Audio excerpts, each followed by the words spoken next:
Hi guys, and what is going on today? Tomcat here, and welcome to a brand new video in SpinTires MudRunner where we are going to be covering a couple of very interesting trucks together. Now, you guys have seen, at this point, my video on the Megalodon, which is a crazy, huge Mega Ram Cummins, and the Chevy Bison tank is going to be its competitor. And when I say its competitor, basically, we're going to set off in the Bison tank, and we're going to see if the Megalodon can follow it. So I've got a series of obstacles here on the polygon map, and we're going to see what this truck can do and if the Megalodon can follow it. So we're already starting to run into a bit of an issue here with this truck, just basically due to bumper height. However, you can correct that, I think, with the steering. So, oh, if we can make it up. Come on. There we go.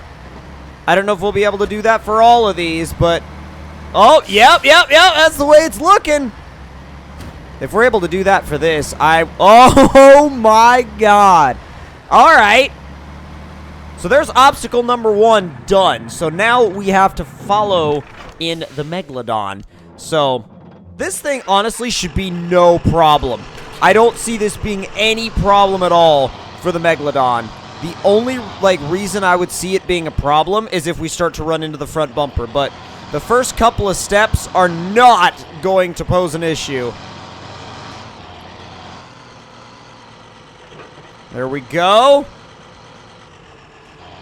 Took a little bit on that one. Uh-oh. Oh, God. All right.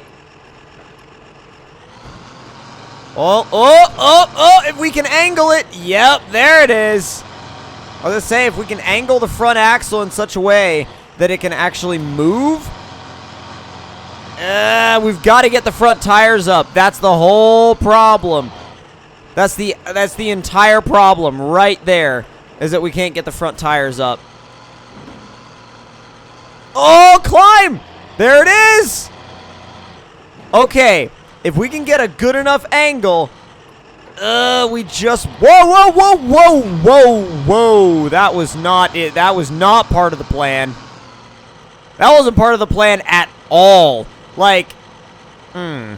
This wasn't part of the plan either. I don't know how we ended up getting stuck there. Are you kidding me, dude? We just made it up this, literally not even a few seconds ago. Guess we're going to have to angle the rear axle, too. Because I guess if we don't angle the rear axle and the front axle, it gives up.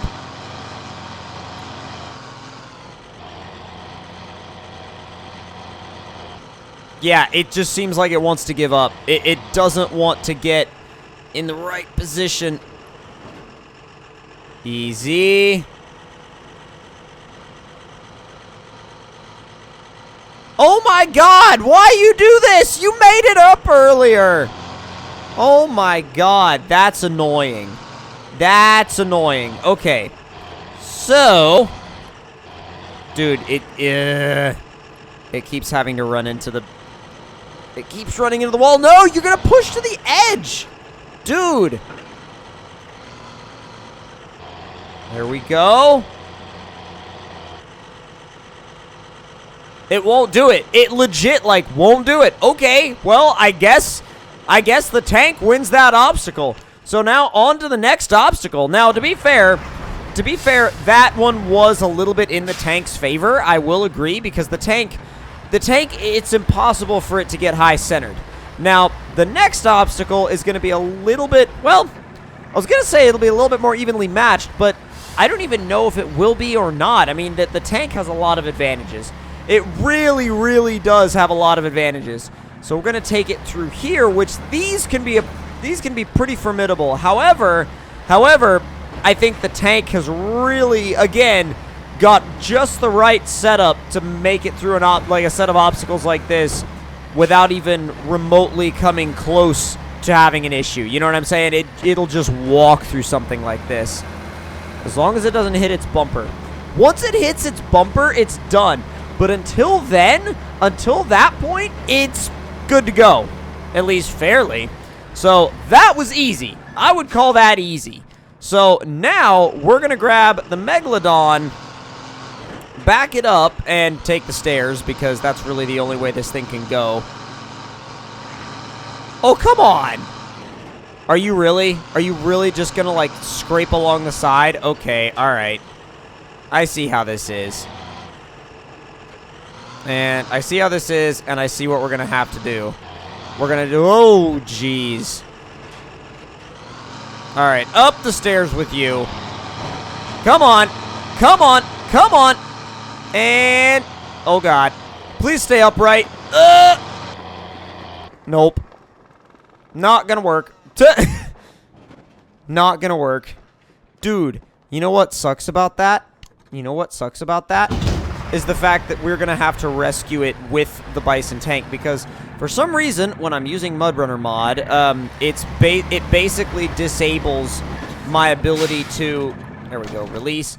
It basically disables my ability to rescue to garage, and I don't know if that's a setting that I have messed up or just something else entirely, but once I find out, I definitely plan on fixing that because it's really annoying. So let's see how this thing does through here over these trees because, oh, wow.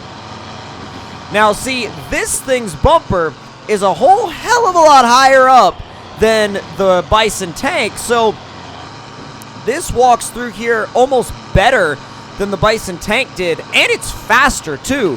So with that being said, I think this thing has a massive advantage with the wheelbase. And not only that, I mean, it really made much shorter work of that obstacle than the Bison tank did. So I feel like the Bison tank has won one of the obstacles, and now the Megalodon has won one of the other obstacles. So our next obstacle is mud, and seeing how these trucks handle mud is definitely on my list of things that I would really like to see. So let's see. Feathering the throttle in high. It's not bad.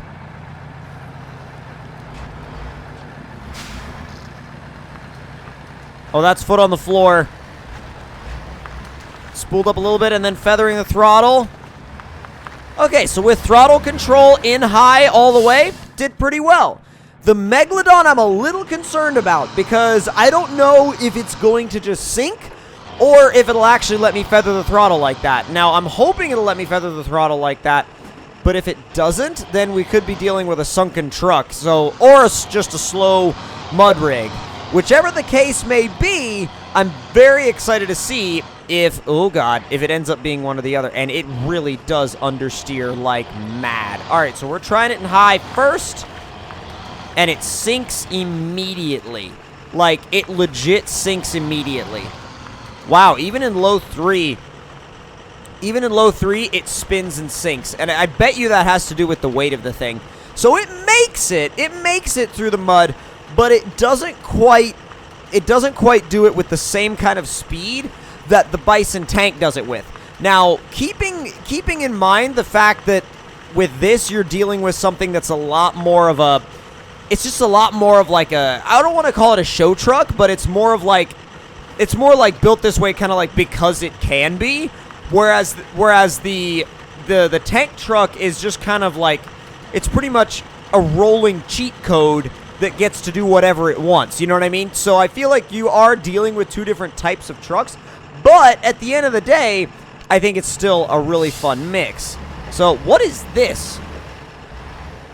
It's a few suspension tests. Nothing too gnarly. And then just a stack of barrels, really.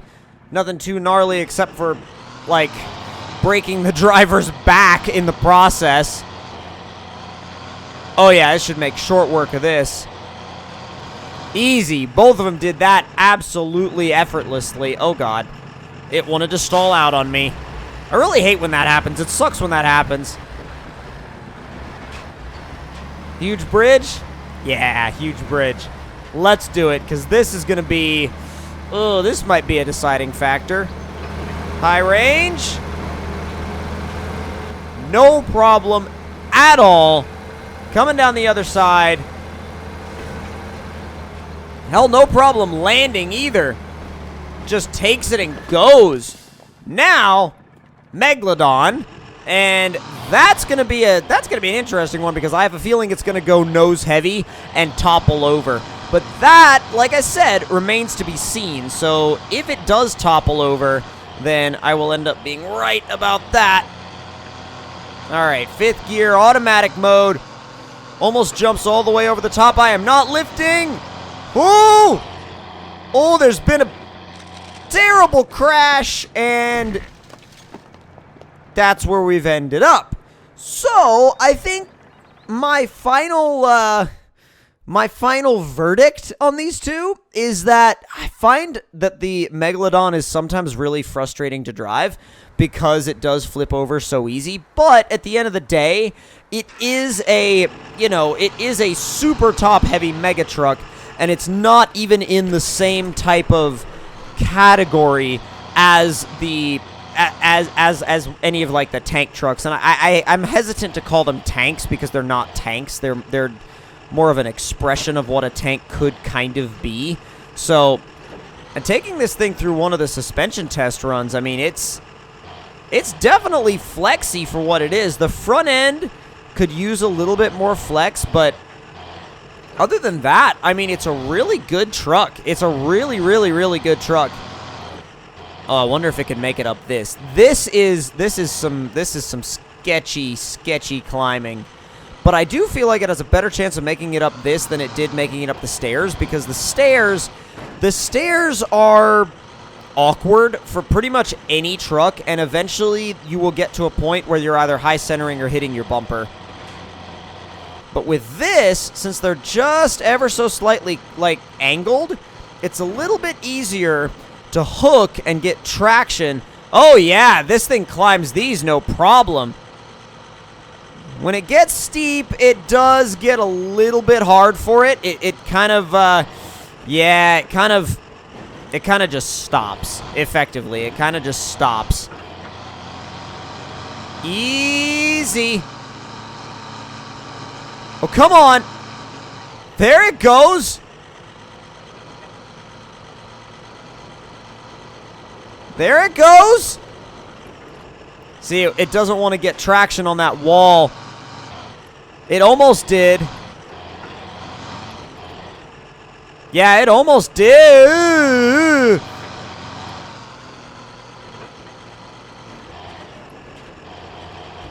Try that one more time.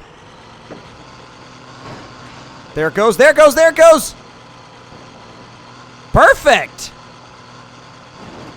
I mean, almost perfect.